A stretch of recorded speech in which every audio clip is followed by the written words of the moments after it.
अस्सलाम वालेकुम।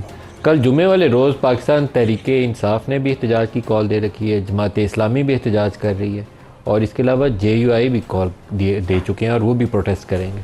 हुकूमत ने दफ़ा 144 लगा दी है। दफ़ा 144 का फ़ायदा होगा मुश्किल ये हो सकता है कि ज़्यादा आपस में वो झड़पें होने के इम्कानात ज़्यादा बढ़ जाते हैं, क्योंकि अगर ये रावलपिंडी और इस्लामाबाद का जिक्र करूँ तो इम्कान कभी होता है कि सियासी जमातें प्रेस क्लब और डी चौक में जाने की कोशिश करती हैं। दो जगहों पे जाने के लिए वो ज़ोर लगाएंगे, इंतज़ामिया रोकने की कोशिश करेगी तो वो एक धींगा मुश्ती वाली कैफियत होगी। पिंडी में चले जाएँ तो या लियाकत बाग है या फैज़ाबाद है, दो बड़े नोन जगह हैं जहाँ पर प्रोटेस्ट होते हैं। अभी लब्बैक वाले बैठे हुए थे, कोई मालूम नहीं है कि उनको भी दोबारा प्रोटेस्ट करने का ख्याल आ जाए, दोबारा इशूज़ पैदा होंगे और बड़े शहरों तकरीबन पूरे पाकिस्तान में ये इशू सामने आएगा। क्यों, इसकी क्या वजूहत हैं कि ये दफ़ा 144 लगाई गई 3 रोज़ के लिए? वजह उसकी एक ही है कि PTI वाले इकट्ठे ना हो पाएँ। मेरी ज़ाती राय में अगर हुकूमत उनको फ्री हैंड देती तो हो सकता है कि उनको पंजाब वाली हद तक काफ़ी शहरों के अंदर ज़्यादा लोगों को मोबिलाइज़ करते हुए दुश्वारी पेश आती।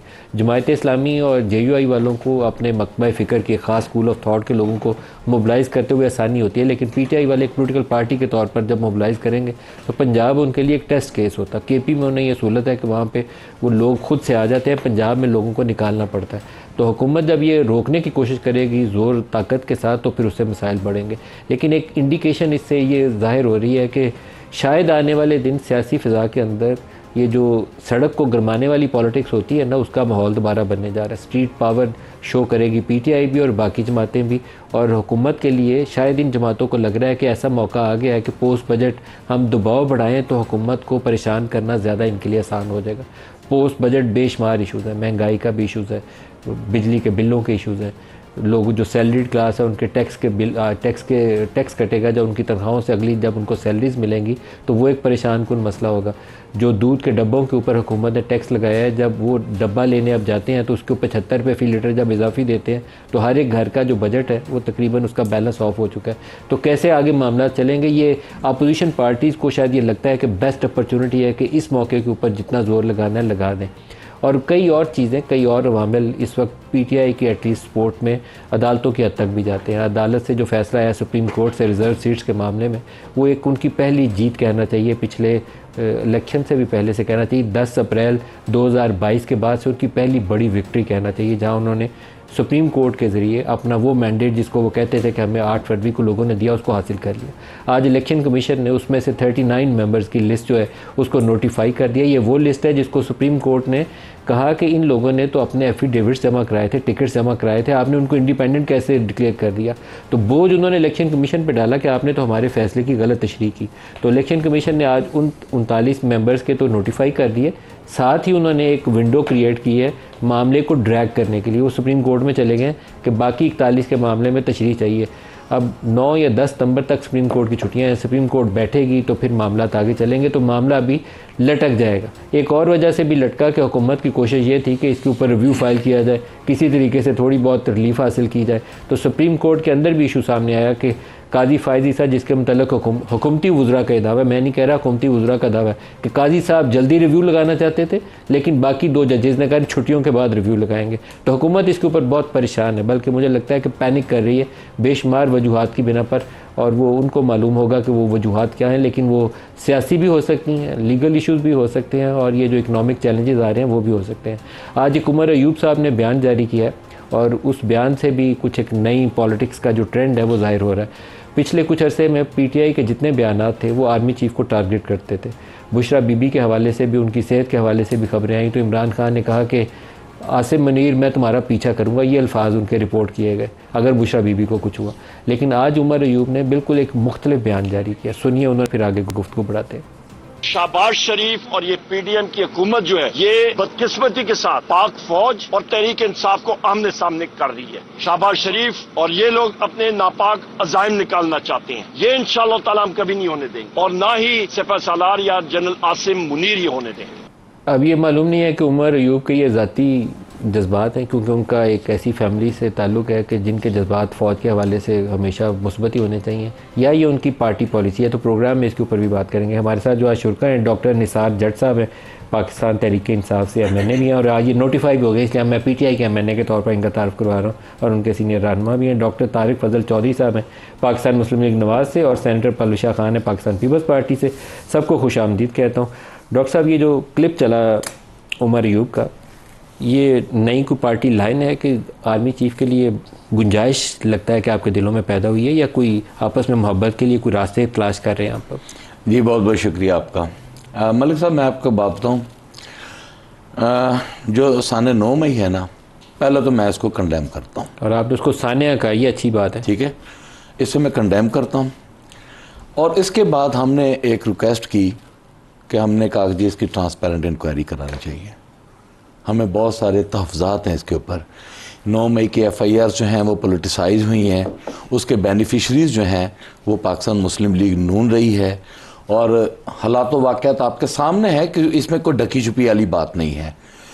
उसके बाद 9 मई के बाद एक हम पर यह इल्ज़ाम था कि हम कोई एंटी जो है पाकिस्तान आर्मी के ख़िलाफ़ हम कैंपेन कर रहे हैं, हम उनके ख़िलाफ़ जो है वो बगावत कर रहे हैं, या कोई ऐसा कर रहे हैं कि जो पाकिस्तान में इदारे जो हैं वो फेलियर्स की तरफ जाएं। ये एक हम पर इल्ज़ाम आया था, और इसी बुनियाद पर हमने कहा था, पाकिस्तान तहरीक इंसाफ ने कहा था और खान साहब ने कहा था कि अगर हमने कोई डायलॉग करने हैं तो हमने उनसे करने जिनके साथ बराह रास्त हमारा मामला ख़राब हो चुका है, ठीक है, हम ताकि उनके सामने बैठ कर डायलॉग की कोई गुंजाइश पैदा हुई है?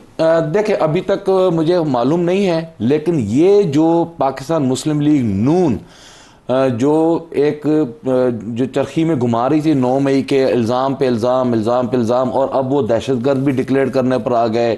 हमारी पार्टी बैन आपको डिजिटल टेररिस्ट का, या आपको उन्होंने कहा इनके साथ मसाइल है? ये जो हम पर सारा इल्ज़ाम था ना जी, हम समझते हैं कि शायद अब वो वक्त आने वाला है जबकि 9 मई की जो है ट्रांसपेरेंट इंक्वायरी होने वाली है, और ये डिजिटल या जो भी दहशतगर्द हैं या जो भी हम पे इल्जाम के लिए मोहब्बत कैसे पैदा हुई, थोड़ी सी वजाहत तो कर। नहीं, मेरा ख्याल है कि ये एक अच्छा साइन है कि अगर हमने उस वक्त भी कहा था, देखिए हमने खबर चलाई, अच्छा साइन है, ये अच्छा। देखिए मेरी बात सुने मलिक साहब, हमने उस वक्त भी कहा था कि हम अगर बैठेंगे तो बराह रास्त उनके साथ जिनके साथ मामला खराब है। उन्होंने तो आपको दावत नहीं दी आज, लेकिन हमारा हक बनता है, हमारा ये राइट बनता है। हम एक जमात हैं, हम जमहूरी जमात हैं, पाकिस्तान तहरीक इंसाफ पाकिस्तान की सबसे बड़ी तो जमात आप दरवाजा खोल के आप उनके तो लिए गुंजाइश पैदा कर रहे हैं कि आप आइए। हम उनसे को हुकूमत मांगने नहीं जा रहे, हम गेट नंबर 4 पे नहीं जा रहे, हम डिग्गी में बैठ के नहीं जा रहे। हम साने 9 मई के वाक़े को सामने रखकर एक ट्रांसपेरेंसी और उनको ये बात बताना चाह रहे हैं कि आपको गलत फहमी है, और ये जो बीच में मिडल मैन जो किरदार अदा कर रहे हैं इन पे ज़्यादा जोर ना दें। असल में डॉक्टर साहब की पार्टी ने किया, इल्ज़ाम आप पे लग गया, ये आप कह रहे हैं? नहीं, हम ये नहीं कह रहे हैं, हम ये कह रहे हैं कि ये जिसने भी किया उसकी इंक्वायरी कर लें। फायदा इन लोगों ने उठाया, नहीं उठाया। 9 मई की आ जाएं, डॉक्टर साहब बैठे हैं, मेरे भाई हैं, मेरे लिए बड़े मोहतरम हैं, ये बैठ जाएं, मैं इनको साबित कर देता हूं कि 9 मई की FIRs को इलेक्शंस में कैसे पोलिटिसाइज किया गया, कैसे हमारे वर्कर्स को हमारे बड़ी मोहब्बत पैदा हुई है आर्मी चीफ के लिए इनके दिल में। आज कोई खास वजूहात हैं इसकी? बिस्मिल्लाहिर्रहमानिर्रहीम, बहुत शुक्रिया मलिक साहब। मलिक साहब, मोहब्बत तो जो फ़ौज के सिपहसालार हैं उनसे कौम को होनी भी चाहिए, ये कोई ऐसी कौम को तो ऑलवेज होती है, लेकिन सियासी जमातें उसका इजहार ज़्यादा करती हैं। लेकिन गुजारिश रास्ता आगे बढ़ने का आसान हो जाता है। जो तरीका और रविश जो है वो अनफॉर्चुनेटली पाकिस्तान तहरीक इंसाफ की तरफ से अपनाई गई, वो सिपहसालार हों, वो हमारे इंटेलिजेंस के इदारे के सरबराहान हों, अस्करी इदारे के और जो हमारे रिलेटेड अफसरान हैं, उनके बारे में बहुत सारी ऐसी मनफी प्रोपेगेंडा जो इनके ऑफिशियल अकाउंट से किया गया। और सबसे बड़ी बात यह है, मैं आपको बताऊं, देखिए पार्टी में सेन वॉइसेस भी होती हैं, वो लोग भी होते हैं जो अकल और शऊर रखते हैं, मेच्योर लोग हैं, गली मोहल्ले की सियासत करते हैं। कौन है? डॉक्टर निसार जाट आपके सामने बैठे हैं, उनकी मुतवाज़न बात की है। अब मुझे ये बताएं कि अगर ये मुतवाज़न बात पार्टी का वर्जन हो तो आप मेन स्ट्रीम पॉलिटिक्स के अंदर 9 मई का वाक़या हो गया, उसके बावजूद आपका एक वर्जन अगर पहले दिन से होता, जैसे डॉक्टर साहब ने कहा ना, उमर अयूब ने आज जो मौक़िफ़ दिया वो पार्टी का मौक़िफ़ दिया। नहीं, मैं अर्ज़ करता हूँ ना, पहले दिन से ये होता जनाब कि जो उसके असर ज़िम्मेदारान हैं 9 मई के, उन्हें सज़ा दें, हमें कोई एतराज़ नहीं, हमें से कंडेम करते हैं। लेकिन ये क्लैरिटी जो है ये पाकिस्तान तहरीक इंसाफ के जो हायर रैंक्स हैं उनमें नहीं है। खासतौर पे 9 मई की मजम्मत भी की है। नहीं, बड़ा अच्छा किया ना, करनी भी चाहिए, करनी चाहिए। और अगर इन्होंने ये कहा, अब आगे जो इन्होंने बात की वो एक पोलिटिकल बात है, वो भी इनका राइट है। इन्होंने कहा जी कि उसका जो बेनिफिशरी है वो मुस्लिम लीग नून है। देखिए, मैं अगर एक बहैसियत एक पॉलिटिकल वर्कर के या एक कैंडिडेट के जो इलेक्शन लड़ रहा हो, अगर मैं कोई गलती करूंगा तो मेरा फायदा कुदरती तौर पे मेरे उस उम्मीदवार को होगा जो मेरे मुकाबले में अच्छा, अच्छा लड़ रहा आप है। दोनों जमातें ये तो दो चार दिनों के की बात अंदर, है। कल हमारे वज़ीर आज़म शहबाज शरीफ साहब बड़े दुखी थे और बस उनके आंसू निकलने बाकी रह गए थे। वो कह रहे थे बड़ा ही दिल खराश मंजर किसी आंख ने आज तक नहीं देखा, वो जो आर्मी चीफ के मतलब इन्होंने बातें की हैं। आज ये कह रहे हैं आर्मी चीफ ये काम ही नहीं होने देंगे। मतलब दोनों को मुकाबला चल रहा है कि किसको ज़्यादा जल्दी आर्मी चीफ जो है ना वो गले लगाते हैं। नहीं देखिए, कोई सूरत हाल ऐसी है माजरत के साथ, लेकिन आप लोग सियासत से ज़्यादा आर्मी चीफ की खूबसूरती हासिल करना चाहते हैं। हम तो चाहते हैं कि पाकिस्तान में अनसर्टेनिटी खत्म होनी चाहिए, अल्लाह करे वो। और हम नहीं चाहते कि ये कशीदगी बड़े इदारों में, अवाम में, पार्टीज में, अल्लाह करे हम ऐसा हो इसको जाए। समनअप करना चाहते हैं। पलशा से पूछते हैं, पलशा आप बताइए। डॉक्टर साहब के अगर ये ख्यालात बानी पीटीआई तक पहुंच गए ना, और डॉक्टर साहब 6 महीने कोशिश कर लें, मेरे भाई हैं, आप एक दिन कर लें। इनको जेल में मिलने को नहीं देगा, ये मैं आपको बता रहा हूँ। ये वहां पे ये अगर एक दिन जाके मिन्नत समाजत कर लेना, खान की बड़े दिल का मालिक माफी दे देगा। ये हिम्मत करें सही। ये माफी किस चीज की मांगे ये बता दें। ये माफी ना मांगे, उसको मना ही लें कि माफी दे दो यार, आ जाओ भाई। नहीं आप बताएं, मैं इस्लामाबाद से जिसको कहता हूँ ले चलता हूँ, अगर मनाने से टेम्परेचर नीचे चलते हैं मैं इकट्ठा करके ले चलता हूँ। नून लीग जमात है, नून लीग एक जमात है, भागा वो बच्चा तो नहीं है। नून लीग जमात है, इनकी हुकूमत है, इनकी कैद में है, कैदी नंबर 804। ये जाएं पाकिस्तान में अनसर्टेनिटी खत्म करने के लिए, पाकिस्तान में आगे बढ़ने के लिए हुकूमत में है, बड़ी जगह पर बैठे हुए हैं, इनको कदम बढ़ाना पड़ेगा। कल ये डाला थे, आज इमरान ने डाला, कल इन्होंने दोबारा डाला जाना है। जी इनको पता है उस जगह की सफाई कोई करके रखनी चाहिए। मैं आपको पहले से बता दूं, अल्लाह ना करे कि इनको डाला जाना पड़े। आपकी हुकूमत आई तो आप यही काम करें। नहीं, आप एक दफा पहले कर चुके हैं। हमने अपनी पार्टी में बड़े दिल से ये बात कही है कि अल्लाह ताला कहता है माफ करने वाला जो है वो बड़ा है। इंशाल्लाह हमारी हुकूमत करेंगे, हम करेंगे। आपने पहले मुजाहरा जो किया हुआ है शहबाज शरीफ के साथ, शाहिद खाकान के साथ, मिफ्ता, एहसन इकबाइल, कोई राना सनाउल्लाह आपके जो मध्य मुकाबल थे 25 किलो हीरोइन डाल दी थी, छोटा काम ही नहीं था किया। तो वो आप लोगों से इससे ज्यादा बेहतर की तवक्को नहीं है। अब ना सनावला हुकूमत में आप आज की बात, मैं भाई आप आज की बात कर रहे हैं, जिस दिन ये हुआ था मैंने उस दिन मुजम्मत की थी। राना सनाउल्लाह पे हीरोइन किसने डाली थी ये तो बता दें। अच्छा, किसने डाली थी? एंटी नार्कोटिक्स अपना इमरान खान थे डीजी। वजीर तो आपका साथ बैठा था। ठीक है जी, और वजीर से आज आप बुला के क्लैरिटी ले लें। उस वक्त तो वो कहते थे वीडियो, उन्होंने कहा बिल्कुल यही तो बात है। अगर राना सना चाहता है ना, वो यकीन कर हुकूमत में है, वो आज इंक्वायरी कराए, उसको पता चल जाएगा किसने डाली है। पलविशा इन दोनों बातों की इमरान खान के दौड़ इसमें लगी हुई है कि आर्मी चीफ से अब किसको मुलाकात का या जफ्फी डालने का मौका मिलता है और किसकी लड़ाई होती है। ये दोनों जमातें, ये अपनी कोशिश में, अब अपनी कोशिश में। खुशनुदी किसकी चाहिए? आर्मी चीफ की। अल्लाह की खुशनुदी नहीं चाहिए, सियासत में भी कुछ नहीं करने का चाहिए, आर्मी चीफ की खुशनुदी चाहिए। देखिए अल्लाह माफ़ करे, सबसे पहले तो इनकी बहुत अच्छी बातें, मैं तो पहला प्रोग्राम शायद इनके साथ कर रही हूँ, इनकी बातें बहुत अच्छी हैं। लेकिन अगर मैं एक सीरियस नोट पे आपसे एक बात कहूँ कि ये बातें वो नहीं है जो इनके बाकी लीडरान करते हैं, ये बातें वो भी नहीं है जो इनके बानी चेयरमैन करते हैं जेल से। अभी चंद दिन पहले जो एक उन्होंने स्टेटमेंट पहली तो ये दी कि मैं जो है उन्होंने GHQ के बाहर एक मुजाहरे का कहा था, बाद में उसको रिट्रैक्ट कर लिया गया। नहीं, उन्होंने नहीं किया, मतलब उनका जो ऑफिशियल क्लैरिफिकेशन उसमें भी नहीं है, बल्कि हमने राजा साहब का इंटरव्यू किया, उन्होंने भी सिर्फ ये कहा कि हमने फैसला किया था कि अगर इमरान को गिरफ्तार किया जाए, जो इदारा गिरफ्तार करेगा उनके बाहर हम मुजाहरा करेंगे। जी, अब जाहिर है मैंने एक और भी प्रेस कॉन्फ्रेंस सुनी, DG ISPR की प्रेस कॉन्फ्रेंस के बाद इनके चंद लीडरान ने प्रेस कॉन्फ्रेंस की और उनको बड़े सख्त जो हैं उनके बातों के जवाबात दिए। लिहाजा अब ये इसमें कन्फ्यूजन है। शायद इनकी पार्टी में एक सोच है जो ये चाहती है, जो ज़्यादा प्रैक्टिकल सोच है कि इदारों में आपस में महाजराई ना हो, लेकिन होगा तो वही जो अडयाला से फ़ैसला आएगा। लिहाजा अब ये बातें तो बहुत अच्छी लग रही हैं, लेकिन क्या ये बातें प्रैक्टिकली पॉसिबल हैं कि इस तरह का माहौल बन जाए एकदम से? इस वक्त भी एज वी स्पीक इनके लिए चंद जो लीडरान बाहर हैं वो वहाँ बड़ी, आपको भी इल्म है, बड़ी शदोमत से लॉबिंग कर रहे हैं, बहुत लोगों से मिल रहे हैं। फिर वो ये सारे मामलात जब बताते हैं तो वो फिर अफवाज पाकिस्तान के ख़िलाफ़ जो है एक नैरेटिव वहाँ पेश करते हैं। देखिए, अगर हैरत की इमरान बात की है। रिहाई के लिए इनकी पार्टी लॉबिंग करती है, ये जुल्फी ने कोई लॉबिंग की है, नहीं, तो एक वो आपको मैं इमरान पिछली की रिहाई दफ़ा के भी लिए तो हम वो उसमें करेगा। प्रोग्राम में इकट्ठे थे जब वो एक आया था, उसमें जब मैंने उन्हें कहा था कि ये तो पेड कंसल्टेंट्स हैं, वो नाराज़ हो गए थे आपको याद होगा आपके शो में।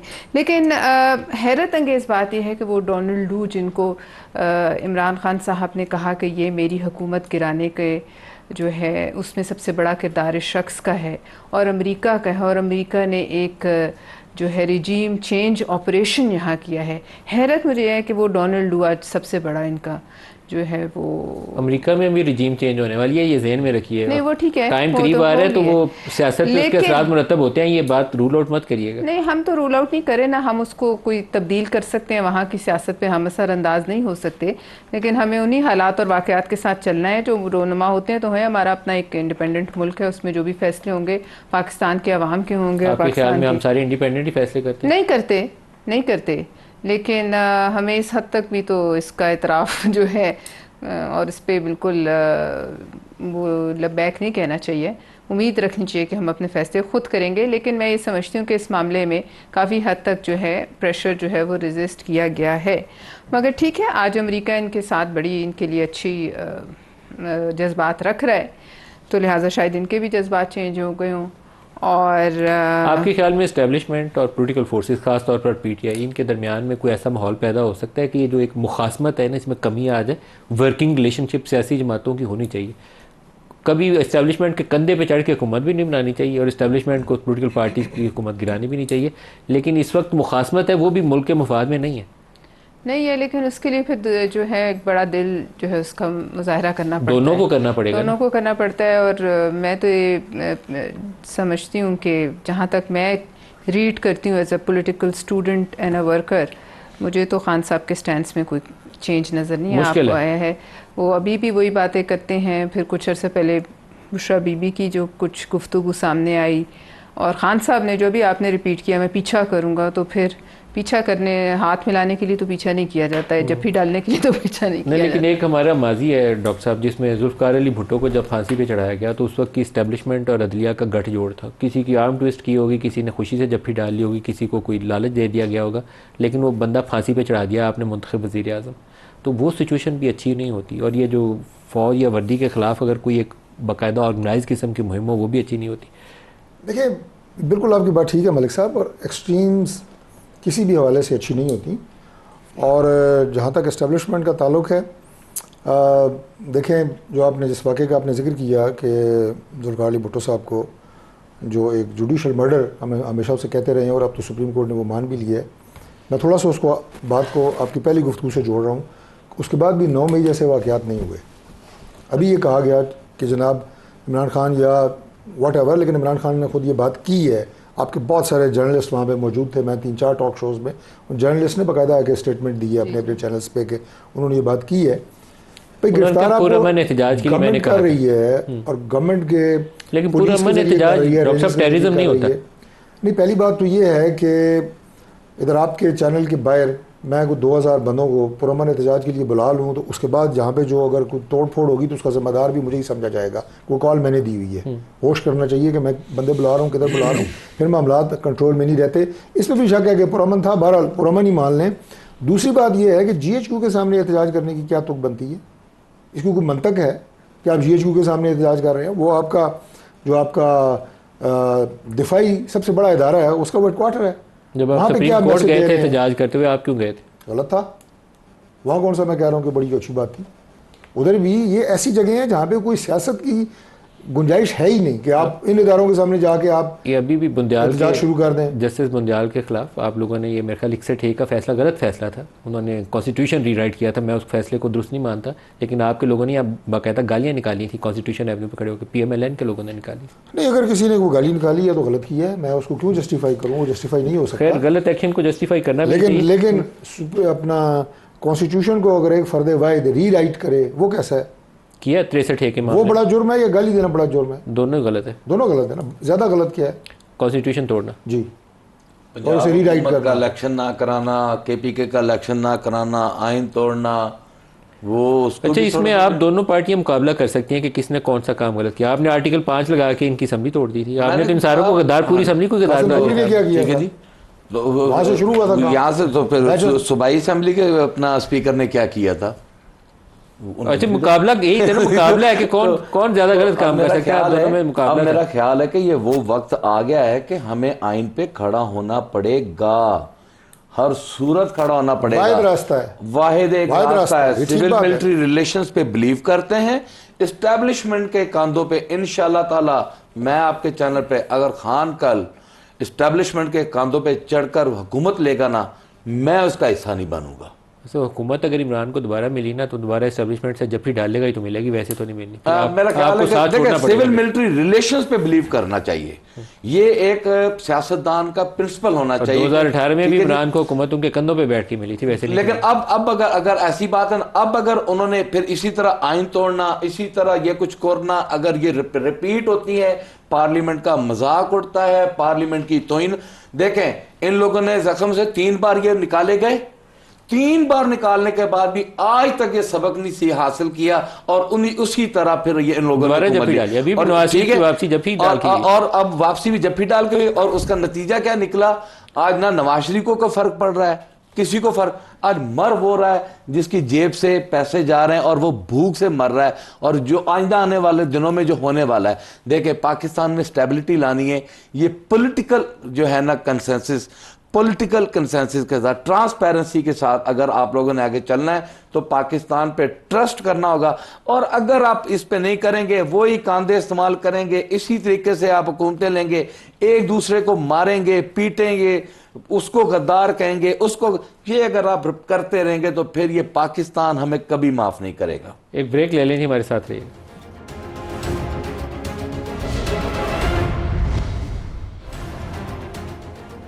Welcome back. इस वक्त अदालतों से बाज़ फैसले आज़ादी के साथ आ रहे हैं, बाज़ फैसले, सारे फैसले नहीं।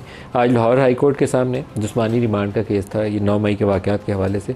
तो जज साहब हैं जस्टिस अनवारुल हक, उन्होंने ऐसी पावरफुल ऑब्जर्वेशन दी हैं कि 9 मई का पूरा केस और उसको पकड़ने वालों सारों को हिला के आज रख दिया। उन्होंने कहा कि जब लगा कि दरख्वास्त गुजार जेल से बाहर आ जाएगा, तब 9 मई के मुकदमात में गिरफ्तारी डाल दी। तो बात तो वैसे ऐसे ही की थी हुकूमत ने। उन्होंने कहा बाकी मुकदमात में तो माफ़ी तलाफ़ी हो रही है, केस ख़त्म हो रहे हैं, अब 9 मई डाल दो, एंटी टेररिज्म और स्टेट के खिलाफ बगावत का मुकदमा डालो। तो जज साहब ने बात बिल्कुल सच्ची की है। पॉलीग्राफिक टेस्ट के लिए रिमांड की क्या ज़रूरत है? अगर एक सियासी बंदा तकरीर करता है तो देखना यह है कि इसकी ज़हनियत मुजरमाना है या नहीं। बताया जाए दरख्वास्त गुजार जो ट्वीट किया, इसमें जुर्म क्या है। दरख्वास्त गुजार की जो ट्वीट पढ़ी गई, इससे ज़्यादा धमकियाँ तो जजेस को आज मिल रही हैं। जैसे सतम निल्ला का हमने कल स्टेटमेंट लाया, उन्होंने कहा मेरी फैमिली का पर्सनल डाटा सोशल मीडिया पे हुकूमती इदारे से लेकर पोस्ट कर दिया गया। सेक्शन 121 के तहत बगावत की कार्रवाई होगी। प्रोसिक्यूटर जनरल पंजाब ने ये बात कही। उन्होंने कहा आप ये बताएं कि वोट को इज़्ज़त दो बयानिया, वो क्या उसको भी उधर डालेंगे या उधर डालेंगे? तो ये सियासी बयानिए को आपने बगावत या गद्दारी में अगर शामिल करना है तो उसकी जस्टिफिकेशन बताएं कि क्या वो मुजरमाना फेल था या एक पोलिटिकल स्टेटमेंट थी। इसके साथ ही एक और ख़बर है अदालत की, वो उसको भी जिक्र कर लें। काजी साहब ने एक फ़ैसले में आज एक इख्तलाफी नोट जारी किया और जस्टिस सतम निल्ला के हवाले से बताया कि उन्होंने कई अरसे से या पिछले 1 साल से वो फ़ैसला, तफसीली फ़ैसला जो जारी करना था, उसमें ताख़ीर इख्तियार की। अब इसमें सब बातें अच्छी हैं, फ़ैसले फ़ौरन आने चाहिए, 1-1 साल पड़े नहीं रहने चाहिए। आज अगर फ़ैसला होता है तो उसके हफ़्ता 2 हफ़्ते के अंदर तफसीली फ़ैसला आ जाना चाहिए ताकि बहाम न रहे। लेकिन काजी साहब का ये जो लेटर ऑफिशियली अगर बाकी जजेस को चला जाता पब्लिक में आने की बजाय, तो शायद बहुत ही मुनासिब होता। इस वक्त सूरत हाल ये है कि अदालत के अंदर बैठकर बताया जाता है कि किस जज ने किसी मिलिट्री डिक्टेटर का साथ दिया या ना दिया। सबको मालूम है कि इशारा किसकी तरफ था। फिर एक जज हैं वो न्यूयॉर्क में बैठकर ये शिकायत करते हैं कि उनकी फैमिली, उनके 2 बेटों का, उनकी अहलिया का डाटा रिलीज़ किया गया, उनके ऊपर डॉक्यूमेंट्री बनाकर पब्लिक की गई। तो उस इशू को तो एड्रेस नहीं किया गया, लेकिन आज एक शिकायत उनके ख़िलाफ़ पब्लिकली आ गई कि उनका तफसीली फ़ैसला अभी तक क्यों नहीं आया। ये इंसाफ के मुनाफी है, यकीनन इंसाफ के मुनाफी है, लेकिन ये इंटरनल मैटर रहता सुप्रीम कोर्ट का तो ज़्यादा मुनासिब होता। अगर ये पब्लिक डोमेन में आएगा तो फिर इसमें तकसीम वाला आंसर वो सब के सामने आ जाता है। इस वक्त जजेस की प्रोटेक्शन में सुप्रीम कोर्ट का जो रोल होना चाहिए वो सारे जजेस को हाथ मिला के करना चाहिए। वो इस्लामाबाद हाई कोर्ट के जज हों, लाहौर हाई कोर्ट या पेशावर हाई कोर्ट से जो ख़त लिखा गया वो हवाला हो, खुद सुप्रीम कोर्ट में बैठ के जस्टिस अतर मनिल्ला ने जो ख़त लिखा वो हवाला हो। इसमें सुप्रीम कोर्ट का किरदार होना चाहिए। पल्लू शाह, आपसे सुप्रीम कोर्ट और बाकी जजेस के हवाले से पूछूँ, फ़ैसले बाज़ फैसलों के अंदर तो लगता है कि अब वो जम के खड़े होकर आज़ादी से फ़ैसला करने की कोशिश हो रही है, लेकिन साथ अगर शिकायतें सुने तो वो भी एक्सेप्शनल नौइयत की हैं कि वो सुप्रीम कोर्ट का जज कह रहा है कि मेरी फैमिली का डाटा रिलीज़ कर दिया गया सोशल मीडिया के ऊपर।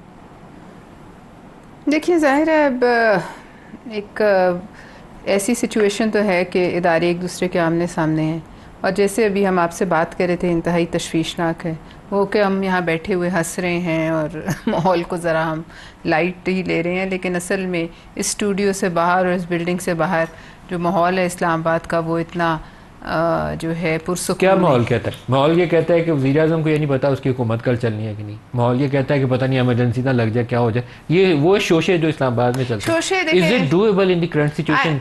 It's not doable. I can not say that, लेकिन आप ही के जो बिरादरी के लोग हैं, मैंने बड़े जो आपके जय्यद जर्नलिस्ट हैं उनके सबके तो यही वीलॉग्स में और उनके तबसरों में है कि यही इवेंचुअली इसी तरफ सिस्टम जा रहा है, और अगर ये हुआ तो फिर एक सबके लिए नुकसान है। इस इकोनॉमिक सिचुएशन में क्या अफोर्ड कर सकता है मुल्क? देखिए तो लगाने वाले या कोई नहीं, तो इमरजेंसी देखिए जिसके हाथ में ताकत है और जिसने लगाना है उसने सोचना है। मैं मैं तो सिर्फ बाहर से ऑब्जर्व कर सकती हूँ कि माहौल टेम्परेचर मुल्क का क्या है, और अगर ऐसा हो गया सबको होश के नाखून लेने चाहिए, सबको, सब इदारों को, सबको बशमूल हर एक के जो इस वक्त इस मुल्क में कोई स्टेक होल्डर है। आपके ख्याल में इस सिचुएशन में जब आपको $1 करोड़ के लिए आज भी चाइना हमने टीम भेजी है कि वो पावर सेक्टर का लोन रीप्रोफाइल हो जाए, ये रियलिटी है हमारी कि हमारे पास पैसे नहीं है देने के लिए, हम चाइना से दरख्वास्त कर रहे हैं वो IPP जो लगाए थे उनका लोन रीप्रोफाइल कर दें, चंद सालों के लिए आगे ले जाएं।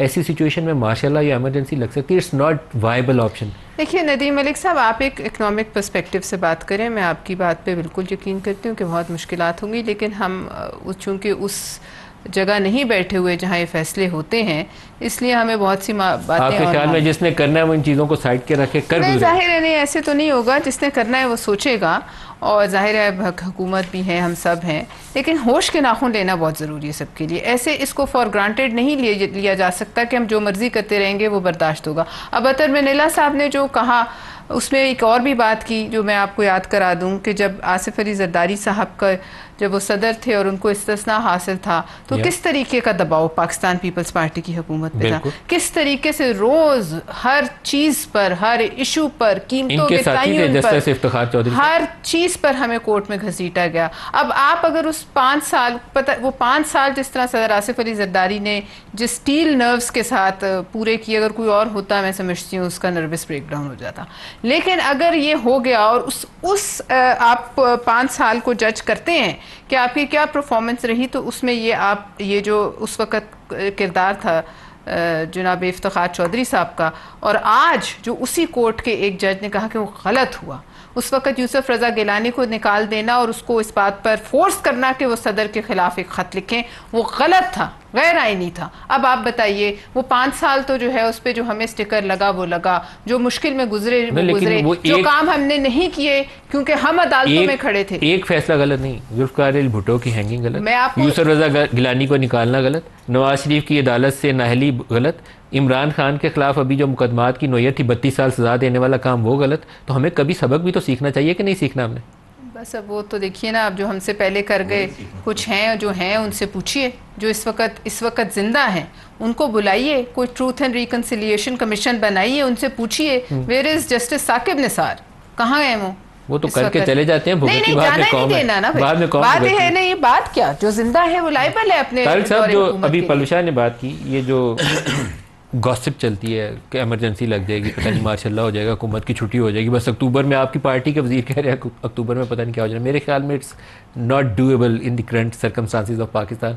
तो आपके ख्याल में ऐसा कोई अंदेशा खतरा मौजूद है, कोई तलवार लटक रही है हुकूमत के सर पर? मलिक साहब, कोई ऐसी तलवार नहीं लटक रही, और आपका तज्जिया जो है मैं उसे बिल्कुल सपोर्ट करता हूँ कि मुल्क में इस वक्त ऐसे हालात हैं, किसी भी इस तरह का जो एडवेंचर है वो सस्टेनेबल नहीं होगा। सबसे बड़ी उसकी रीज़न जो है वो आपकी मुल्क की मुआशी हालत है जो बड़ी ही इस वक्त कशमकश का शिकार है, और तमाम कुव्वतें मिल के इस वक्त तमाम, और ये जो बात की जाती है ना, जो एक लफ्ज़ आपने इस्तेमाल किया 2-3 दफ़ा कि जब ही डाली हुई है या जब ही डालने की कोशिश कर रहे हैं आर्मी चीफ़ को या इस्टेब्लिशमेंट को, ये लफ्ज़ जो भी इस्तेमाल करें, उर्फ़ आम में ज़्यादा इस्टेब्लिशमेंट का लफ्ज़ इस्तेमाल होता है।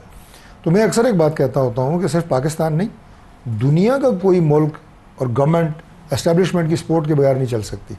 और अगर सपोर्ट नहीं होगी और उनमें मुहाजरा ही होगी तो वो गवर्नमेंट जो है वो गैर फ़ाल गवर्नमेंट होगी, उससे ना मुल्क का भला होगा ना सिस्टम का भला होगा। लिहाजा इनके आपस में जफी डालना एस्टेब्लिशमेंट का और गवर्नमेंट वक्त कोई भी हो, हुकूमत वक्त, उसका ज़रूरी है। मैं सिर्फ अपनी बात नहीं कर रहा, कोई भी जबकि की हुकूमत हो। नोयत गुड वर्किंग रिलेशनशिप और इन सपोर्ट ऑफ गवर्नमेंट हो वहां तक तो ठीक है, लेकिन अपोजिशन को फिक्स करने के लिए, अदलिया को मैनेज करने के लिए, इन कामों के लिए नहीं हो सकता। दोबारा नहीं, मैं मतलब एक पॉइंट आपको दिया और उसमें मेरा बड़ा फर्म मेरा बिलीफ है। अब दोबारा अमेरिका में आई थिंक ओबामा प्रेसिडेंट था, स्टैनले मैक्रिस्टल उनका पीक पे अफगान वॉर थी, स्टैनले मैक्रिस्टल ने कोई बयान दिया था जो हुकूमत के खिलाफ जाता था, उनका कमांडर था अफगानिस्तान के अंदर, इमीडिएटली ओबामा ने उसको फायर कर दिया था। उनकी 2 बेसेस अटैक हुई अफगानिस्तान के अंदर, 2 उनके जनरल रैंक के ऑफिसर ओबामा ने फायर कर दिया था। देयर शुड बी एक प्रोसेस ऑफ अकाउंटेबिलिटी। हमारे यहाँ सिर्फ ये है कि जब भी डालो ताकि हमारी हुकूमत बची रहे। दिस इज नॉट अगला मरला है ना जो आप बात कर रहे हैं। मैं तो आपको एक बेस लाइन बताई है कि ये बेस लाइन रहती है, रहनी चाहिए। बाकी इमरजेंसी वगैरह की बातें जो है मैं समझता हूँ कि वो करना भी मुनासिब नहीं है। जो भी जैसे पलवशा ने बात की कि बहुत सीनियर जर्नलिस्ट जो हैं वो इस तरह के तज़िये और वीलॉग्स दे रहे हैं, प्रोग्रामों में बात कर रहे हैं। इस वक्त बेयकीनी और अनसर्टनिटी जो डॉक्टर साहब ने लफ्ज़ इस्तेमाल किया वो उसकी कोई गुंजाइश नहीं है। जितना सिस्टम के अंदर अभी हम इस तरह की अफवाहें फैलाएंगे उससे हमारा सिस्टम मज़ीद कमज़ोर होगा। देखें, किसी की ख्वाहिश है किसी तरफ से नहीं, मैं उस ख्वाहिश की बात नहीं कर रहा। अगर हम जर्नलिस्ट की बात करें तो जाहिर है उन्हें रोज कोई ना कोई नया वीलॉग करना होता है। जर्नलिस्ट मतलब सोए उठ के ख्वाब देख के बयान नहीं कर रहे होते। जर्नलिस्ट कहीं से पूछ के, मतलब अगर कोई सीनियर जर्नलिस्ट 3-4 का जिनका पलवशा ने जिक्र किया, मैं उनका नाम नहीं दोहराऊंगा, वो कहीं बात करके कहीं से उन्होंने ब्रीफ लिया होगा या सिचुएशन देखी होगी तब रिपोर्ट किया होगा। नहीं, देखिए वो आम जर्नलिस्ट नहीं है ना, सियासी लोगों की तरफ से बात आ जाती है, कोई ऐसा स्टेटमेंट आ जाता है कि जिसके ऊपर फिर ये बात जो है ये गॉसिप। मतलब आपकी सारी पार्टी कहती है अक्टूबर में कुछ हो जाना है, तो आपकी पार्टी को क्यों लगता है अक्टूबर में कुछ हो जाना? नहीं, हमारी कोई पार्टी नहीं कह रही अक्टूबर में कुछ होगा, ना कुछ होना है। और अगली बात मैं आपको ये भी बता दूं कि इस बात को कतई नज़र कि मेरा ताल्लुक जो है वो मुस्लिम लीग नून से है, मौजूदा गवर्नमेंट का चलना वाहिद रास्ता है कि इस वक्त मुल्क में स्टेबिलिटी आए और अनसर्टिनिटी ख़त्म हो। कोई एक मैकेनिज़्म मुझे आप बता दें कि गवर्नमेंट की तब्दीली की शक्ल में, एमरजेंसी की शक्ल में, किसी शक्ल में ये जो हम बेयकीनी की कैफियत और इन्वेस्टर के चलने के लिए ज़रूरी है कि आपके जो दाएं हाथ पे बैठे हैं ना, इन आप दोनों के दरमियान में कोई वर्किंग रिलेशनशिप हो जाए। हम तो कई दफ़ा कह चुके हैं, आपस की लड़ाई खत्म हो जाए। ब्रेक ले लें, ब्रेक से डॉक्टर साहब से भी ये सवाल करूँगा। ब्रेक ले लें जी, हमारे साथ रहिएगा।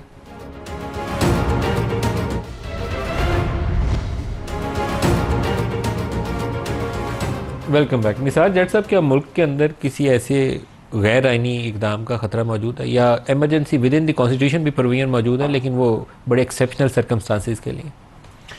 मलिक साहब, मैं तो बिल्कुल ऐसे मामलों को कंडेम करता हूँ और मैं अगर एमरजेंसी भी लगे उसकी भी मजम्मत करें। बिल्कुल मजम्मत करता हूँ। इस पाकिस्तान में वाहिद एक हल है कि आपका जो पार्लियामेंट है ना, मदर ऑफ द डिपार्टमेंट, इसकी सुपरमेसी और आइन और रूल ऑफ लॉ, जब आप इस पे स्टैंड कर जाएंगे ना तो आपको किसी चीज़ की ज़रूरत नहीं पेश आएगी।